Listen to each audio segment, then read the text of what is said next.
Hey, what's up guys? It's Ivan. And in this video, I wanted to share with you the 15 conversion rate optimization best practices for your website. A website is the core of your business, and if you aren't making as many sales as you want to, chances are there is something that could be improved with your website or landing page. I get a lot of requests to review your guys' websites, and I see a lot of common recurring trends and problems that are drastically reducing your conversion rate. So I want to go through the 15 best practices here in this video that will change your website conversion rate overnight. And this is actually part of the new membership site that I hope to release by the end of this year, where I teach you the A to Z of marketing online with personalized feedback on your entire journey and dedicated help desk support. This covers 7 modules right now, and I constantly update the content, and I will be adding more and more new content as well. And this specific video is part of this conversion rate optimization module right over here. If you guys want to know when the membership site will be out, simply enter your name and email by going to ivanmana.com/all-courses, and you will be the first to know when the membership site is finally out. I really hope you guys find value in this video, and let's get straight into it.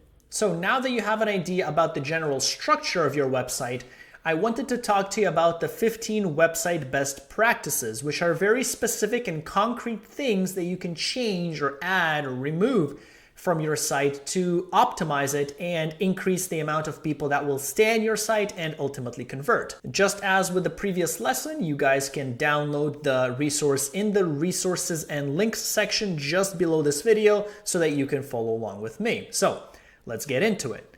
So 15 website best practices. So as a rule of thumb for all of these best practices, there is the one rule of thumb that you should know. So if you forget everything I tell you today, just remember this rule of thumb and it will guide you for your website optimization without needing to know anything else, okay? So here's the one thing you guys should remember.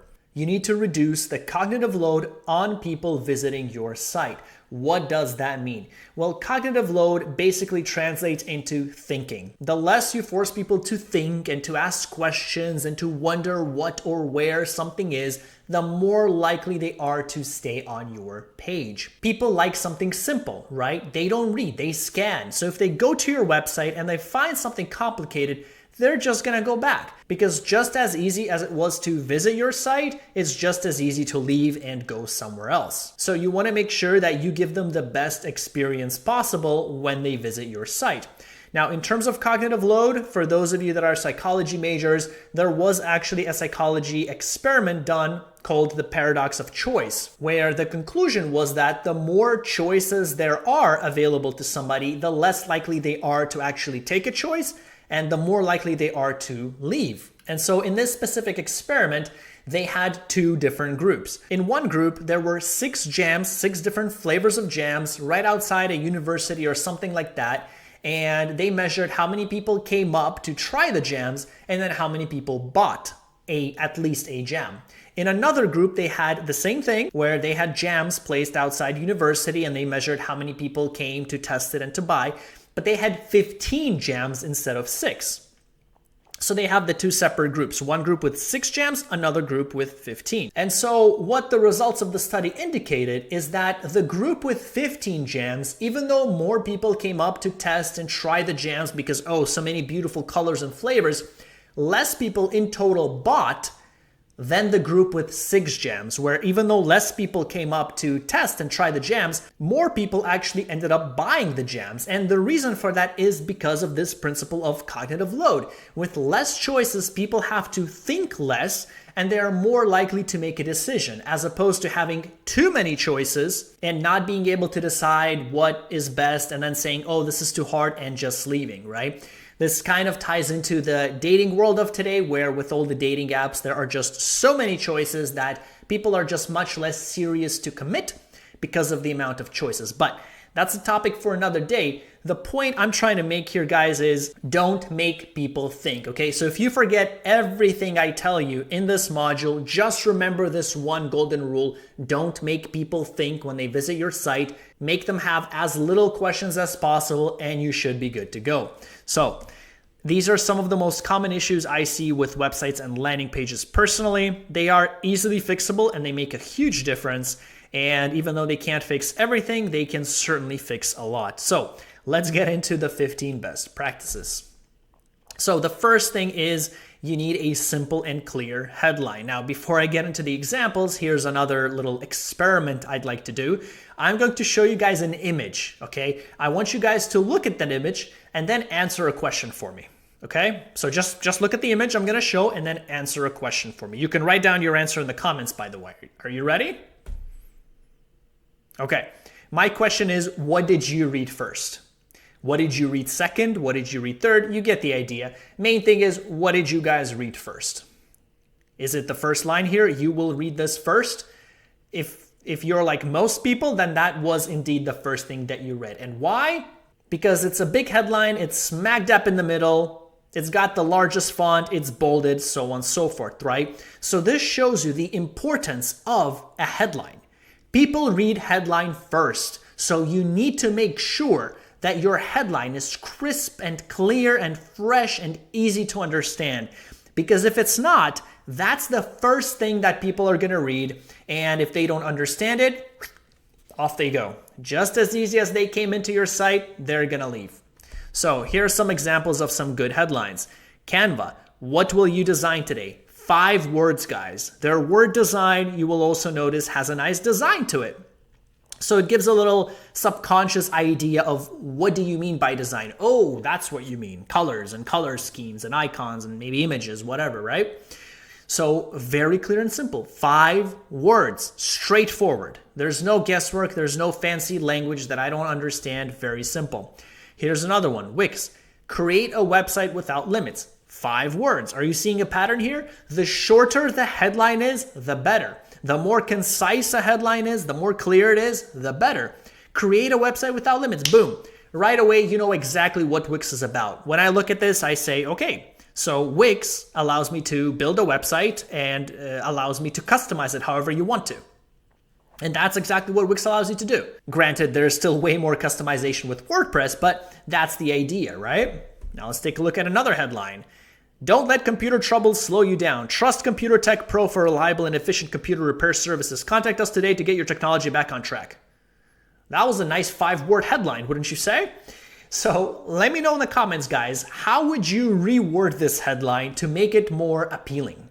Because if I was looking for computer repairs and I came across this article, I'll be honest with you, instead of reading that, I would probably go back and find something else. That's how lazy people are, guys. Instead of reading that whole paragraph, I'd much rather go back and find something easier to read. I don't know about you, maybe you guys are warriors and you guys, have that discipline, but most people, they're not gonna read that stuff. Unless, of course, they already know the brand.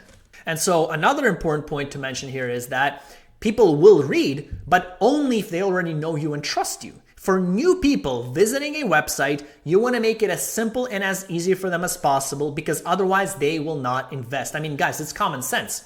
You guys don't invest in something you know nothing about, right? You don't buy a random course without first learning about it and doing some research, right? Same thing here. So, did you write out the better way to write this headline? Did you write something like this, perhaps? Here's a competitor and look at their headline. So nice and clear, so easy to understand, straight to the point. There's just no issues with this at all. Fast, reliable computer repair. Boom, straight to the point. Guys, 4 words. We got a new record. 4 words, very easy, simple headline. At the top, there's even a better headline, computer repair, 2 words. Okay, that's the new record, right? So are you seeing a pattern? Quick, easy, simple headlines, because that's the first thing people read. And if people don't like it, that's the first reason why they're gonna leave your site. Now, here's another example. With this page, I actually had to scroll down to see the headline. So this one didn't even have a headline, which is really, really bad, because if I go to this page and the first thing I see is that big blank space at the top, I'll probably just leave right away. Granted, thankfully they have a logo in the top left, so I would look there and I would see, okay, tree service. So maybe it is something I'm looking for. But in general, this just complicates matters, because for the visitor to see and confirm that, hey, is this what I'm looking for, they have to actually scroll down. So try not to do that, guys. It looks like this website is under repair or something because there's just too much white space at the top anyway, but that's the idea, all right?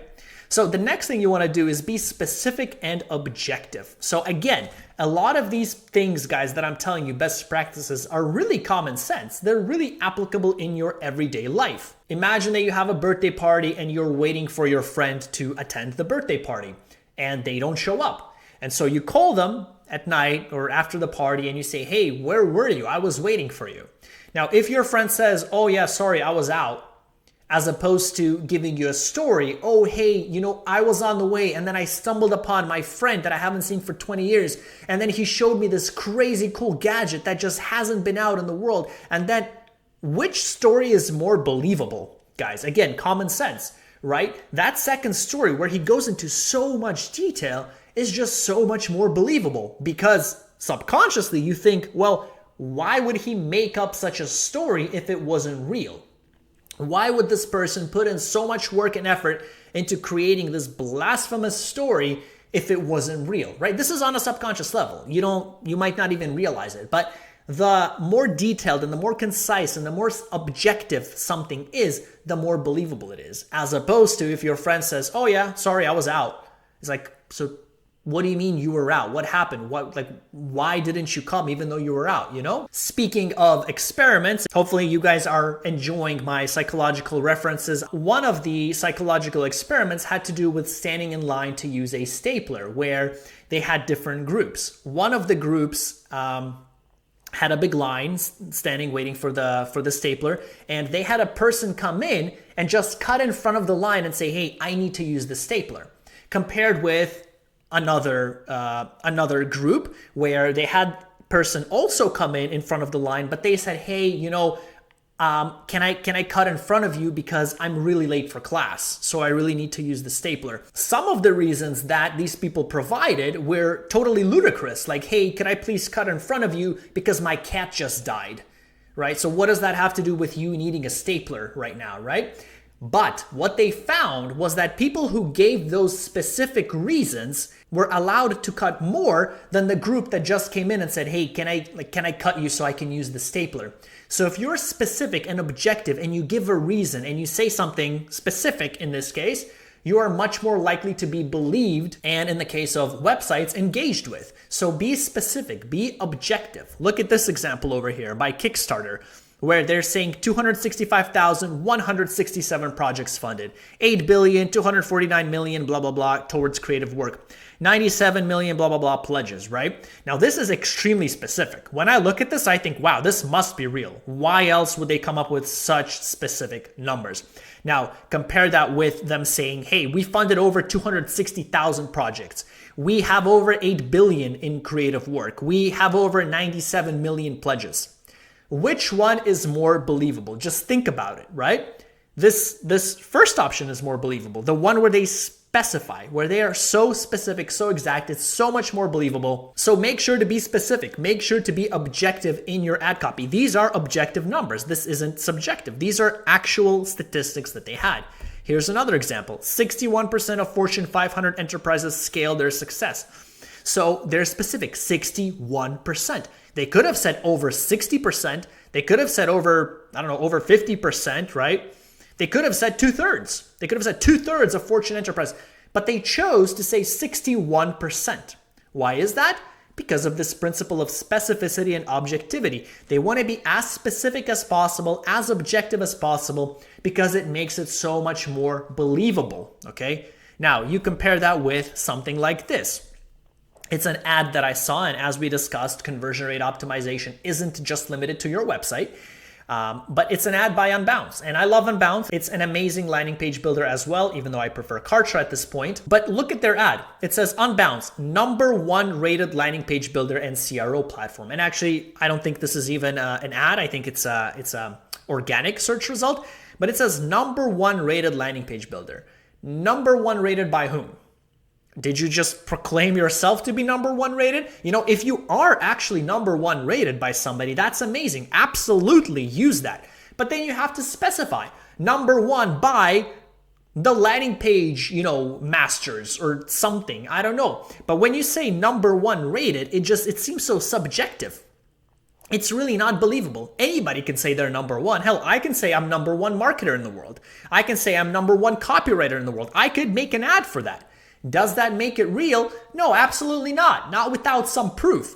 So be objective, because words and facts like this at this point are just not believable anymore. Anybody can say they're number one. Anybody can say they're the best, top rated, the best, highest rated. Highest rated by whom? Number one by whom, right? So you gotta be specific and objective. Here's another example, expertly crafted copy that tells the story. So this is cool. I get that they're trying to say it's gonna be professional copy, but if they want it to be more specific and objective, then they should add some sort of statistics, because expertly crafted seems pretty subjective to me. Maybe to them it's expertly crafted, but to me it could seem like a second grade ad. Like a second grader wrote it, right? So add some stats. Expertly crafted says who? Who says you're expertly crafted? Prove that it's expertly crafted. Maybe show some results, That would be much more believable, for example, than what it is right now. So let's take a look at the next point, which is using 7th grade language. So all of these points are kind of intertwined. So once you get the hang of it, they all start to kind of mesh together. So 7th grade language, right? If you look at Dropbox, they're saying get to work with a lot less work. Is that something that a sophisticated university major would only understand? No, anybody could understand this. Any first grader could understand this. Dropbox, multi-million, maybe multi-billion dollar company, right? World known. Why are they choosing to use 1st grade language? Well, because it works. They want to keep things simple. Obviously, they have the money to create some sophisticated words, but they don't, because they want to keep things simple. It makes it easy to read. It reduces the cognitive load of people visiting this page. Take a look at another example, Shopify, making commerce better for everyone. They could have said improving the commerce capabilities for everyone, right? Why? Why not just say making it better? Simple, 1st grade language, not even 2nd grade, language that anybody understands. And we're not saying here that people are stupid, therefore they won't understand big words. We're saying people naturally, human nature, they want to think as little as possible when possible. So why would you make them think? Why would you force them to really think to understand your message when there's no need to? Now here's another example, how to scale your business by leveraging the power of systems. Let me know in the comments, guys, if you can rewrite this in a simpler way. Now at the bottom there, it says, improve your business through better systems and processes. And honestly, I think that's a better headline. I think you can use some of the wording from there, such as how to improve your business by using better systems, for example. I think that would make it sound much easier than scale your business by leveraging the power of systems. So leveraging, not that it's a super big fancy words that you need rocket science for to understand, but I think it could be replaced for something easier, because there's no need to overcomplicate things, right? There's always an easier term. So instead of using leveraging, just say using, by using the power of systems. Is that not easier? It's shorter, it's easier to understand, and also, by the way, we're talking about familiarity here, right? How many times in your life have you heard the word leveraging versus the word using? Using is much more familiar to you. It's much more recognized. It's simple. You've heard it so many times, it's like second nature. It's like driving a car. You don't think about it.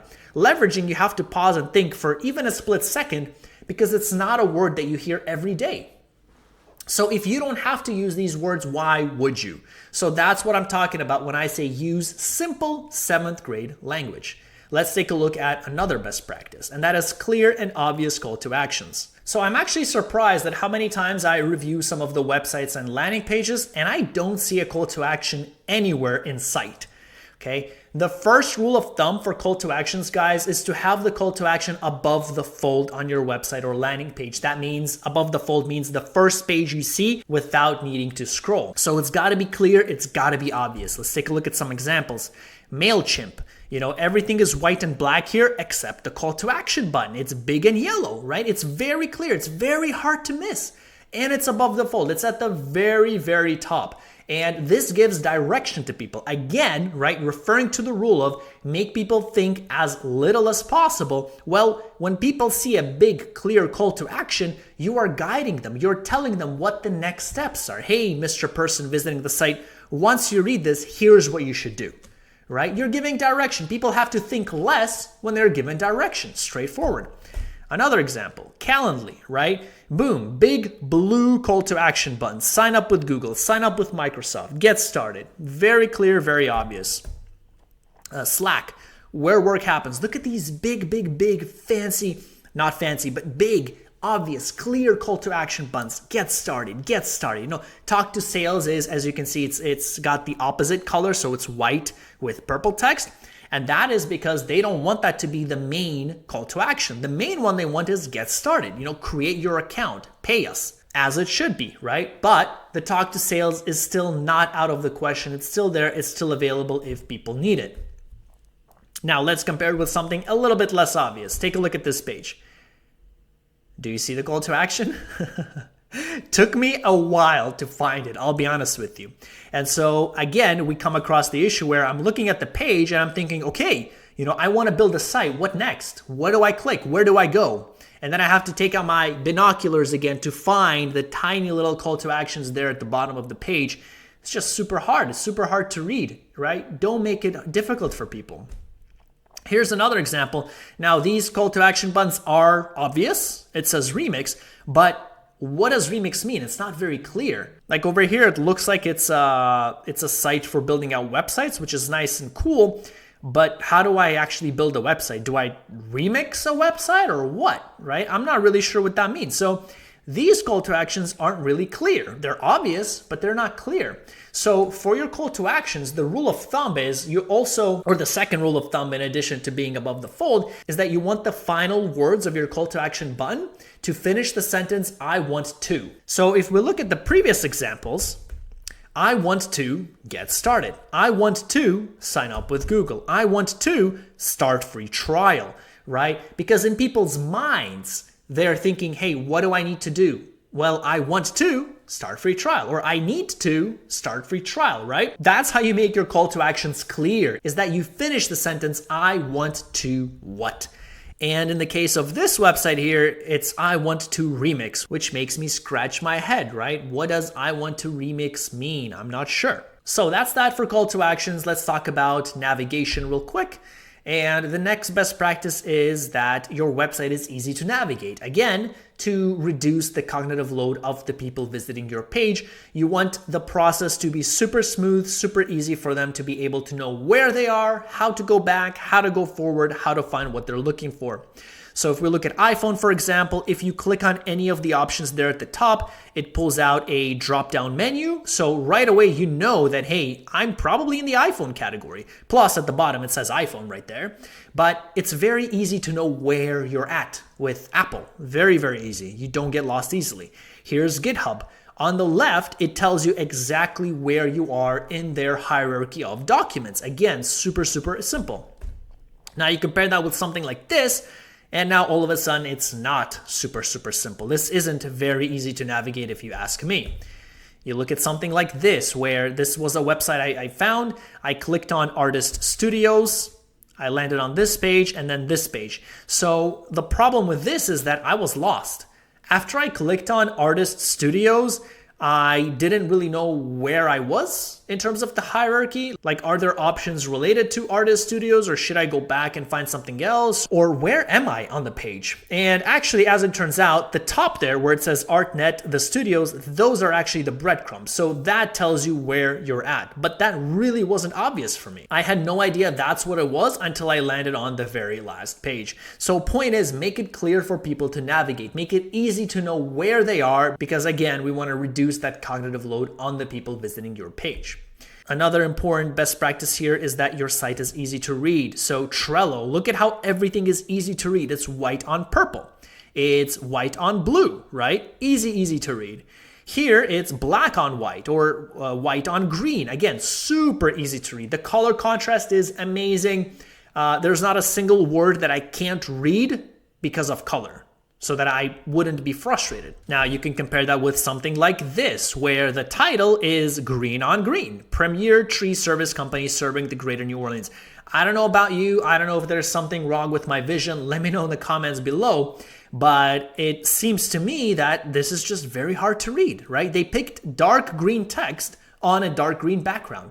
Very hard to read. Again, it's not a problem if I actually want to read it, but if this is a new website for me, if I've never heard of them before, if I click here and I'm trying to read it, it might be difficult, especially if you are older. If it's somebody who's older who actually has vision problems, then this will definitely be difficult for them to read, right? Right away, they're gonna squint and they're gonna say, screw this, I'm just gonna go to another page, right? So this is an example of something that could be made better, could be made easier for people. Again, you wanna make it as easy to people as possible. Here's another example where you have black on dark background again. Again, super difficult to read. How do you see that? How do you read that? Not to mention the little yellow line right at the bottom, which makes it even harder, I think, to read and to understand where you're at. So why are you guys making it so complicated when there's really no need to? So simplify. Pick a good color scheme that makes it easy to read. All right, here's another example. This one's crazy. It's white on white background, basically, or light blue. Voted #1 attraction in the world by the 2024 TripAdvisor Traveler's Choice Best of the Best. So again, not super easy to read. Even though it's big and it's clear and it's bolded, it's just really not easy to read. Like, there's no reason to do it that way. What I would do in this case is I would increase the opacity of the background image to maybe with a black background. And that way the white will really stand out and will be easier to read. Because right now I really have to squint and really focus. And if you make people focus, it makes them think, it takes time, it frustrates them. So you don't want to do that. So the next point here is clear and to the point. So all your text should be very clear and to the point. Similar as with the headline, but this now extends to beyond the headline. Any text on your site should be clear and to the point. So Netflix, unlimited movies, TV shows, and more. Cancel anytime. That's it. Ready to watch, ready to watch. Grammarly, responsible AI that ensures your writing and reputation shine. Boom, that's it. That's all they have. There's nothing extra that they added. Now compare that with something like this, where the subheadline is an entire paragraph. Isn't there a way to simplify this? Is there not a way to make this shorter while maintaining the same meaning? I'm sure there is. If you use ChatGPT, just put that into ChatGPT. I can guarantee you there's going to be an easier way to read this. The text at the bottom there too. Shut it down, check the cables, turn it on. Look at that big paragraph of 5 lines. Like, if I'm in a rush, there's just no way I'm reading that. I'd rather go to another website that makes it easier for me. Here's another example, right? Laptop and computer repair, huge paragraph. So look, it's okay to have paragraphs. Sometimes you do need to let people know about your product and offer. But if you do that, at least break it up into lines, right? So if the text is necessary, at least make it clear. Separate it into lines, separate it into different colors maybe, something like that. Because that's a whole big paragraph that I would only read if I am committed and if I know that this is probably something that I'm going to go with. If I'm not sure that this is what I'm going to go with, there's no way in hell I'm going to read that. So make sure you guys only use text that's relevant. Don't add additional text that you don't need to. Here's another example with Springer graphic design, right? Another huge paragraph. This one is not so much constrained into lines, but now it's long. It's super long. And honestly, I don't know if people would be reading all that, So same thing. Make it shorter if you can. Separate it out into lines. Now, another important best practice for your website is to emphasize important sections. So there's a hierarchy, right? There's a visual hierarchy on your website of things that you want people to do. So in that very first image that I showed you about the headline where it said, you will read this first, you read that first because the letters were the biggest and they were smack dab in the middle. So there was a hierarchy there. The most important was biggest and the least important was smallest. So that's how you should also organize your site. Now you can do it like that. You could also do it with colors, anything like that. So for example here, their headline here is in the big letters, and then they emphasize each different tab of what they want you to look at, the company-wide, the marketing, the operations, the IT. So rather than just throwing everything in a bundle and making you try to figure out what should you read first, what you shouldn't, you can select, you can click and hover over which option is most important for you. So if you want to learn about marketing, you click on that marketing and it's nice and organized. It is emphasized. It's going to have that little pink background hover effect to show that, hey, that's where you are and here's what you should read, right? Here's another example by MailChimp where they have the important sections. Now they could have just kept everything white, right? And just made people read. But then people wouldn't know what is what. So they are separating it out and they're emphasizing this important information with colors, with different color schemes. And they're saying, hey, all of these are equally important. All of these have the different colors that you should look into. So it's kind of a combination of emphasis and organization. They go hand in hand. If you organize something very well, you also emphasize it. You also make it easy to read and you make it clear to people what you want to put their attention on. So let's look at another example here where you see something like this, where everything is emphasized, right? Everything is screaming at you and you just have no idea what's important or not, what you should be clicking on or not, because everything is important on this page. Everything is yelling at you. And this just, makes me think. I don't want that. I don't want to think when I go here. I don't want to think what I should be clicking on. So don't do that if you don't have to. Here's another example where everything is the exact same, right? Nothing is separated into color. Everything is just the exact same. So I have no idea what's important. What are the front news? What are the most important news?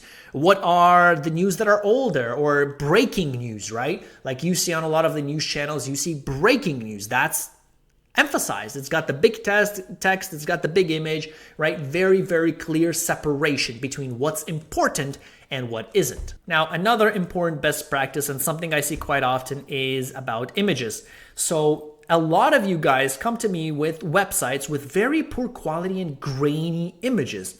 And to me, that's just crazy. That's bewildering because that's your reputation on the line, man. If you have poor quality, grainy images, how can people trust you? You need professional photos, professional images. Even if those images aren't from Shutterstock, that's okay. If you take them with your phone, Android, iPhone, it doesn't matter. Even if they're not professional stock photos, they have to be at least high resolution, high quality, because otherwise it just looks bad. It doesn't look professional. Now, the other side of the coin is relevant images. You want images that are relevant to whatever it is you're talking about. If you're talking about dog food and selling dog food, then don't show images of airplanes, right? That's just common sense. And yet again, this is something I see very frequently where the images just don't match the text at all and they confuse the person, right? They just literally confuse them and they make the person think, how does this image relate to the text? It makes no sense. And whenever you make somebody think, your points go down. So here are some examples of a good image, life insurance, right? So when I think of life insurance, if I imagine myself buying life insurance, I feel at peace. I feel like, okay, I've done this, I'm protected, I'm safe. And that's exactly what this image shows. It shows a happy family, a happy grandma in this case, right? Especially you see the grandma and she's smiling because she knows that, hey, I'm safe, I'm protected, my family is taken care of. That's what I get from this image. Makes total sense. Look, if you don't have images about your specific product, then have the images to appeal to the emotion, how somebody feels when they use your product. That makes and qualifies for a relevant image. Here's another example. Luca, design your own beautiful brand. So it has images of a brand, right? It's got a fake brand like Birdland, which is fake, but you get the idea. When you look at this, it makes sense to you. You get it that, hey, this would be my brand, right? So again, the images are totally relevant. Now let's take a look at some other images. Here's an image for an advisory and brokerage service for global professionals. So it's got an image of a city. And frankly, I'm not sure how the city relates. If you have any idea, please let me know in the comments because I fail to see how this city relates to the text. So when I look at this, right, my first impression is, what? Like, am I missing something? What's going on, right? It's just a little subtle confusion, even if it's not on a conscious level, even if I don't come in here and say, hey, Billy, what's wrong with this site? No, sometimes it happens subconsciously. You aren't even always aware of it. So let's take a look at another image. Financial freedom. Are you ready for a different kind of financial advisor? So if you're thinking of financial advisor, what do you think? You could think of maybe an older advisor who's more experienced, right? Who has money and who knows how to manage money. Or B, maybe you're thinking about some resort you can go to or the amazing freedom you feel once you have the financial stability, either resort or a beach somewhere or something like that. And this image doesn't portray any of that. When I think of financial stability, when I think of a financial advisor, I don't think of green trees.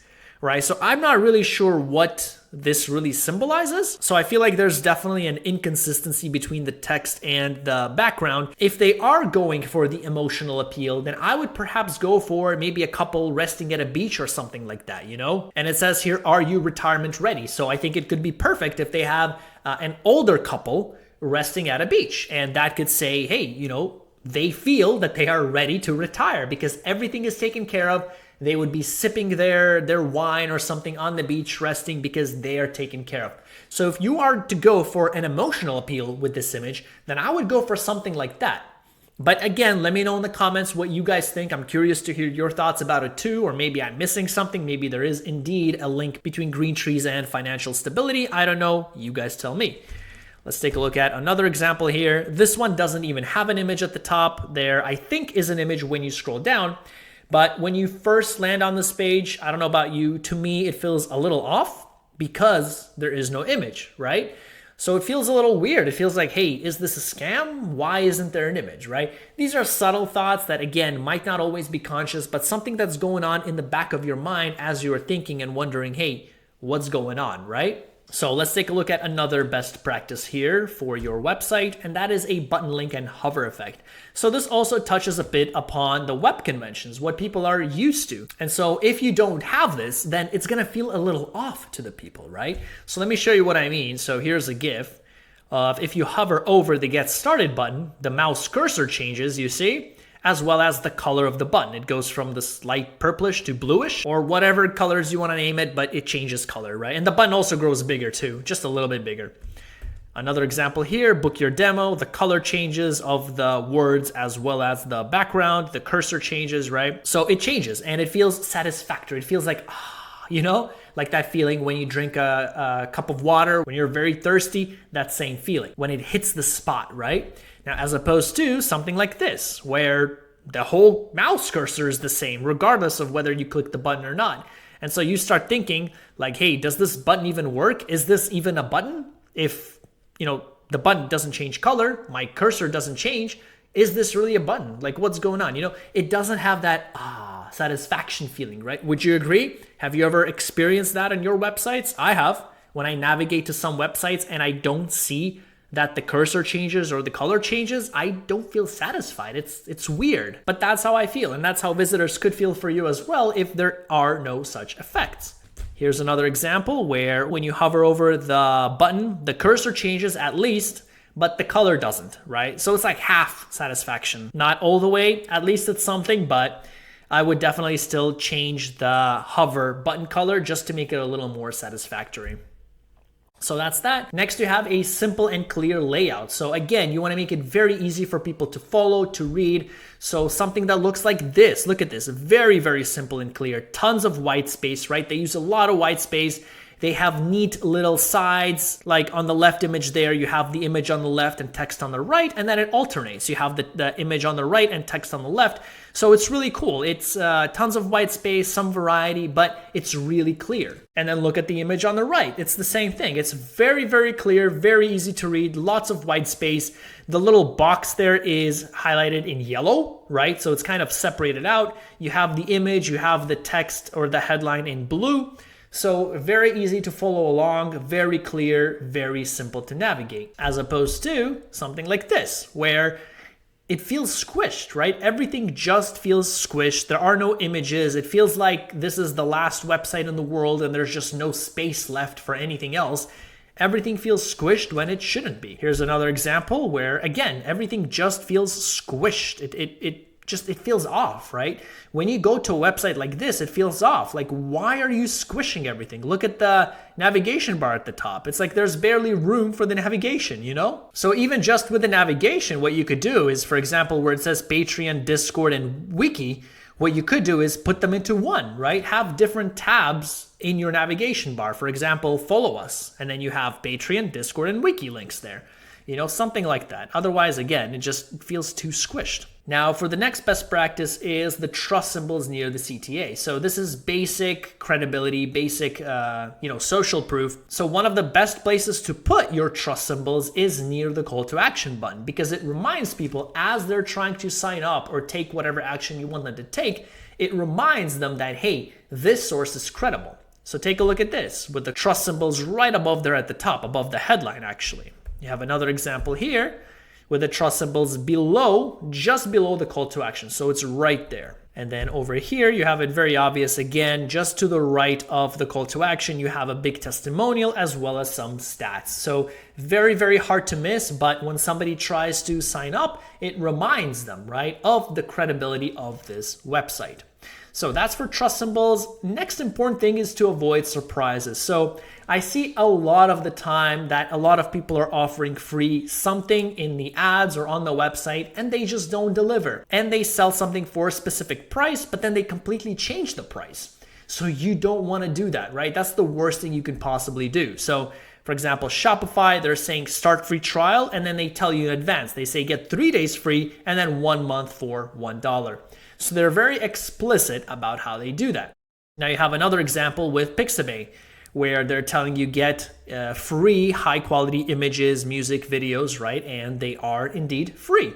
So no surprises there, very straightforward, and they do what they promise. Now compare that with something like Skillshare, where they say 7 days free trial, but then if you actually search for their policy under frequently asked questions, it says that at the end of the trial, the payment method that you added will be charged unless you cancel. So it is indeed 7 days free trial, conditional upon the fact that you cancel. So even though technically that is indeed a free trial, it comes with certain conditions that Skillshare hasn't really made explicit, right? So this would come as a surprise. And in fact, that is why a ton of people complain about Skillshare. If you go to the forums and YouTube and Google, you'll see a lot of people complaining about Skillshare specifically because of this, because they see all these different charges on their credit card that they just had no idea would happen. So if you are offering something for free, either offer it completely for free with no kind of fine text like this, or make it super clear like Shopify did, where they explicitly told you 3 days free